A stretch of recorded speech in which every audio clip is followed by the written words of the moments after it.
He was at the heart of Downing Street, working with Boris Johnson, and Martin Reynolds was challenged on what the government was doing in the weeks before lockdown.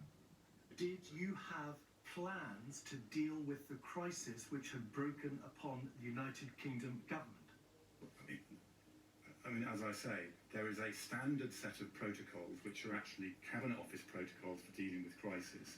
Where I agree with you is they were inadequate to deal with the crisis we were confronted with.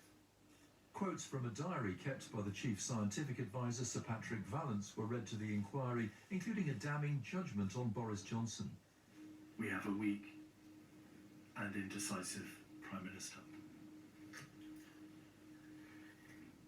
In the face of a viral pandemic,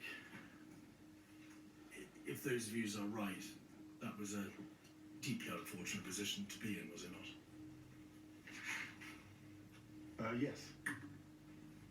So what about the email sent by Mr. Reynolds inviting colleagues to drinks in the garden at number 10? I would first like to say how deeply sorry I am for my part in those events and for the email message which went out that day.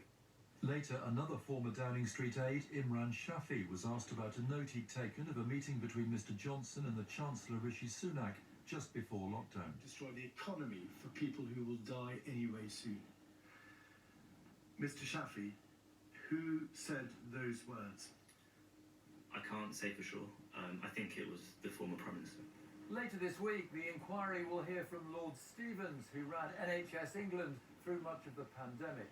Then, from late November, some of the key political leaders from that time will start to appear. Tomorrow there'll be continued focus on Downing Street, with Dominic Cummings giving evidence. Hugh Pym, BBC News.